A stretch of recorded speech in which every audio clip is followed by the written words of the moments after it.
Welcome back to the final part of Bet Racing Nation here on Sports Tonight Live. We like one or two things controversial, so we're going to hopefully head in that direction by getting the opinions of the panel and tweet us your opinions as well. We haven't got Twitter Corner tonight. We covered the fixed odd betting machines. We covered bookmakers not taking your bets. So tonight's subject is about jockeys, and it's obviously come to light this season that Kieran Fallon swapped over with Silvestre de Sousa. Mikel Barcelona has been put back, and William Buick will ride more. And Ryan Moore obviously won at the weekend aboard Marvellous, and Aidan O'Brien was on Palace, which finished further down the field. So what I'm going to do, I don't want you to be too controversial, but I'm going to throw a couple of jockeys your way, and I'm going to say to you, if you're owning a horse and you're the trainer, I'm going to give you two options. And I know what your answer is going to be on the first one, so make it easy. Joseph O'Brien or Ryan Moore? Ryan Moore. Ryan Moore. Tell us why. Joseph. You can't just go. Joseph's a bit lanky, isn't he?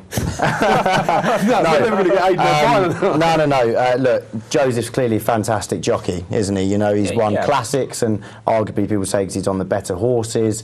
But Ryan, for me, the style in which he rides, I think he's a better judge of pace. Let me ask you this question then: could Joseph O'Brien have won on Magician in the Breeders' Cup? Well, I can't tell you that. I can't. You know, you won't be able to say yes or no. You know, Joseph might have better relationships with some of the horses and arguably gets better tunes out of them. But I do believe that if Ryan Moore, put it this way, if Ryan Moore was Aidan O'Brien's son and was in Ballydor a bit more, then he would probably be able to strike up those relationships as number one jockey and maybe have marginally more success. Yeah, my reasoning is people like Ryan Moore and Kieran Fallon and Frankie Dettori, they've ridden for so many years in so many races, and in the bad races and the handicaps, and the rough handicaps around the bends, all the different tracks. You've spoken about Kieran Fallon, who I believe is got the worst bit. Great jockey, you know. Let's get that out in the open. Won a Night of Thunder, you know, fantastic jockey.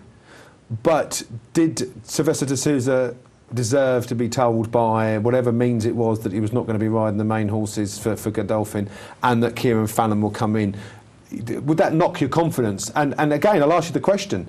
A year ago, if I asked you the question, Fallon or de Sousa, who would you have gone for? I may have gone for de Sousa. Would you have always stuck with Fallon? Well, I think Fallon, de Sousa is that they are the two best jockeys for me in town at the moment. Right. So you wouldn't make too much between the two of them. I probably couldn't split them, to be honest with you. I'd maybe just go for de Sousa in youth. He might be a bit fitter, might be a bit stronger. Fallon's the old wise cat, isn't he? And he really is my favourite jockey of all time. But I don't think de Sousa would take any skin off his nose. But the media will make you believe the reason why Kieran Fallon's been approached for the classics is that he may well describe how the race has unfolded in a much more descriptive way than maybe Silvestre de Sousa. So they give them again, it's experience, isn't it? In these big races, you get one shot at the Derby with your 3-year-old, one shot at the Oaks, one shot at the big races. You don't want to be worrying about jockey. You want to get the best jockey, whoever that is. And okay, it's a little bit strange because obviously Kieran Fallon is coming to the end of his career, so you know Godolphin need to be looking to the future. So to sort of give Silvestre de Sousa a role and then sort of take it back as, oh, hang on a minute, we're going to use Kieran Fallon, it's a little bit strange. And what do we think about, while we're on the Godolphin matter, Mikel Barcelona, who has won some good races? Let's face it, I mean, he won the St Ledger and he beat Camelot, and he rode a fantastic race that day.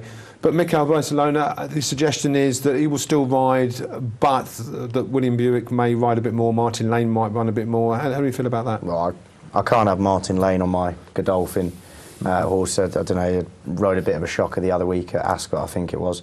Barcelona, again, not a jockey that I side with awfully a lot. This is all you've got to bear in mind is these are all professional jockeys, they're all class jockeys. I'm not disputing that, but everyone has their favourites. Barcelona's not one of them, and Martin Lane's not one of them. De Sousa and Fallon are. Richard Hughes, I think champion jockey. Love Hughes. Yeah, I mean, the best thing about Hughes is when you see him on one, it's just like that, isn't it? Like nothing's moving, and you know it's all perfect. But he can get you raging sometimes when he's miles behind a field in like a Lincoln or a Cambridgeshire or something, and there's 20 odd in front of him. You never think, how's he going to... I was at Glorious Goodwood this year, and he rode some fantastic races at Glorious Goodwood. And then I can't think of the horse's name, the grey Sky Lantern. Then he got her beat effectively, and you think, But it's all very easy to sort of take a view and he gets it wrong. But overall, he's a master sort of. He times it absolutely perfectly. I mean, you don't become champion jockey if you can't ride horses. And that Do you think works? it's unfair stick though? I mean, obviously, when you're betting, you've got money involved. I mean, I see so many times you get people going, "Oh, it's a jockey's fault. It's a jockey's fault." Oh yeah. But let's get real. These are paid professionals. They want to win races, but. We can't go pointing the finger at jockeys if they don't get the horse up on the line. You're going at however many miles an hour. You've got to time it absolutely to perfection. Yeah, but I mean, for all the time that you can praise a jockey for giving a horse a wonderful ride, surely you're entitled to have a bit of a niggle at a jockey if they don't ride it in the way that you would have liked. I'm not one of those that does it, but yeah, I can understand. But then you go there why. going, "Oh, that's stupid jockey." But when we have a winner, you never say, "Oh, that jockey behind might have won if he'd rode better." But no, the thing you said there, timing, and as someone who likes to bet on your weather, timing is really important. And never mind sort of strength in the saddle or style or anything like that.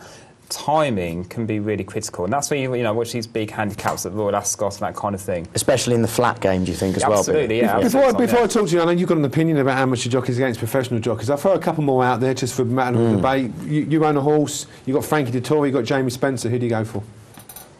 The wife really quite likes Frankie, so I think you go Frankie. Yeah, well, I was about to say that Frankie's riding really well this year. I think I'd go with Frankie as well, yeah. Jamie likes to leave it a bit late for me as well. Sometimes as you sort of really enrage and arguably doesn't do it quite as successfully as Hughesy, but again I'll reiterate he's a top class jockey, but I think Frankie for me, he's experienced and is the best of the best really, wasn't he? And in terms of jockeys, I mean we've got Ocean Murphy who's up and coming, who's going to be probably a future champion. You don't really think the £3 allowance, the £5 allowance, when it comes to a race, you would prefer to go for professional jockeys? Generally, yes. And again, I play on your weather, but whenever I say that, everyone always says all about Oisin Murphy and that kind of thing. And of course, there's always somebody like that, and then they're well worth it. But does that make a difference to a race? If he comes in and he wins a massive handicap and they go, "Oh, the £3 allowance made all the difference," is that a term or did it make all the difference? No, it's a term. It's nonsense. I think we saw it all last week where Joey Haynes was aboard Stomp, who had a big chance. And notice, you can't have go at jockeys, but I fancy Stomp that day. Yeah, everyone really fancy Stomp that day. But it is fair to say that the rails was an advantage that day, and Stomp coming. He was taken off the rails, had a bit of trouble in the middle of the pack, but for me, arguably didn't quite get the squeeze down the neck that he might have been able to get another furlong out of him. But I guess, that's what you're gambling on. Obviously, we've got jockeys who come on the show. I guess it's very difficult to judge the stamina of a particular jockey. Oh, you talk about horses. But, I mean, often on the all-weather you can see, and they'll say, especially riders that come into the game very early in their careers, they actually get too tired to actually ride a finish because you know what I mean? If they're riding 6 races on the card, maybe. But you see, you watch Adam Kirby. But you talk about squeezing your leg and stuff like that. You need quite a lot of strength to... Oh, phenomenal to keep strength. It going. Phenomenal strength to weight ratio that you have to have, isn't it? Yeah, sorry, Billy. But then we're talking about flat racing. Yes, if you talk about 3 mile sort of hunter chases and that, then it's an issue. You do sometimes see jockeys sort of bouncing up and down in the saddle, like thinking they're trying to sit down here. But no, you see Adam Kirby having 4 time on your weather. How do they do it? Watch how far he wins by. If you're a conditional jockey, you just haven't got the experience. Adam Kirby can get 4 up on an all-weather card. If you're a good £3 claim, £5 claim, you can ride some really, really good races, but you've got to have that consistency. And to be fair, obviously, you've not got that experience in the book. You're going to ride some bad races and some good races. And, for me, on my horse, weight is not as important as a lot of people think. For people, and I'm going to open this up, not jockey versus jockey or whatever, I'm going to open this up in terms of people that play place markets and each-way markets. Do we think that every jockey out there goes for the best possible finish on a particular horse, or do we feel... And I'm talking more, not necessarily a horse riding at the back, that's a different debate about getting handicap marks. I'm talking about a situation whereby a horse could get 3rd or 2nd and may not get ridden out right at the end. Do you think that happens? If the... We won't name names, but... No, I mean, if the jockey and the trainer, but also the owner, don't think that pushing a horse's neck off and whipping its rear off is worth it to get that 2nd or 3rd place, they simply won't do it. Let's rephrase it then. Do we think jockeys drop their hands when they realise they're not going to be won, and that some get away with it, might finish 4th? Are they always trying to get the best possible position? You can't say they're always trying to get best possible position, no. I think when you look at them and they're 5th or 6th or 7th, then, half of them, well, not half of them, but some of them will give up in the last 200, 300 yards, maybe even further. But that's fair, isn't it? Otherwise, you're pushing a horse to do something for no reason whatsoever, and it might be out on the spin the week later. Yeah, but you've got to ride a horse to get its best possible position. I'm saying day in, day out. To be honest, if you're playing, I do win and place betting, but if you're betting each way and you're expecting, you've got to be sure what you're dealing with. But in your head, without saying who they are, is there certain jockeys that you wouldn't back? Because you wouldn't back a place because you think, well, they might. I know I do, and I won't name them. No, I can't name them. But do you have a situation like that? No. You don't base it on the jockey at all. You base it on what you believe a horse is going to be.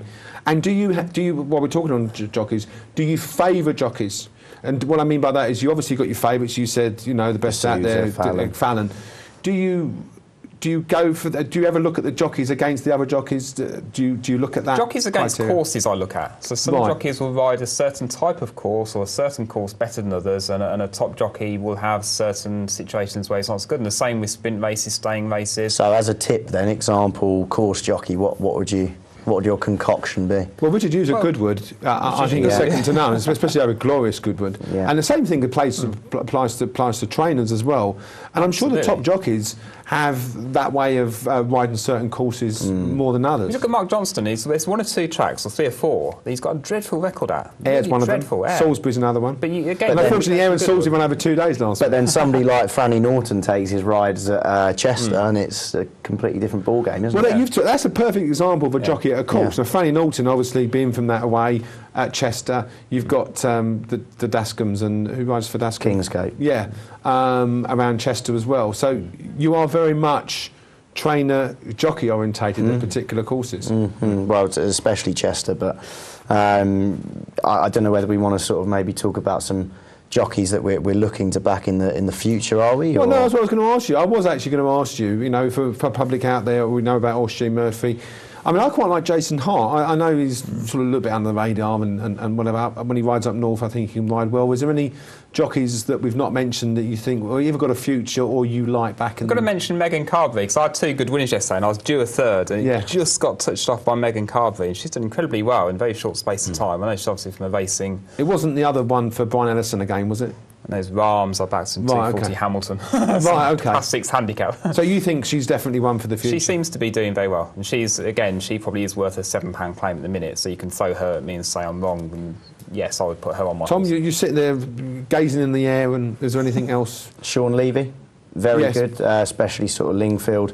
Left-handed tracks, he's a great judge of pace around there. Sean Levy. One over in Ireland, Connor Keane. I think it is. Keep your eyes on Connor Keane, as well as Whelan. Is it Robbie Whelan? He used to play for Liverpool, didn't he? Yeah. But no, so Connor Keane, Whelan, Levy. Thinking of a lady rider that I can put up there. I'm a big fan of Hayley Turner, but there you go. I can't think of a lady. And obviously Katie Walsh, who won in Ireland with France. In France. It's not my game, is it? The jumpers. No. But where they come from is interesting. Like Andrew Balding, certain trainers and even Mick Easterby will bring jockeys through the training training them up, and that can be a good sign. Yeah, in fact, I'll tell you did have a winner today, Anna O'Brien. Right. For Aidan, and we're all going. It's just unbelievable, isn't it? So I'll finalise by asking this question. I'm sure we're running out of time. Very quickly, then, you number 1 jockey. You had a horse. Who would you get ride it? Richard Hughes. Richard Hughes. Kieran Fallon.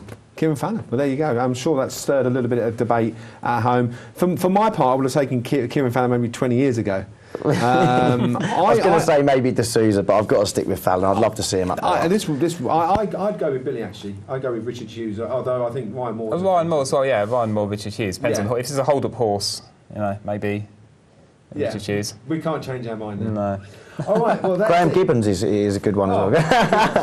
He is, Tom. Thank you very much. Thanks very much, Tom. Cheers. It's been fantastic, and I hope you find it informative. Billy, thank you very much indeed for the time as well. Don't forget, we're back on Saturday at 10 o'clock. We're previewing the day's racing then. We're also going to Sky on June the 7th, and please join us for that.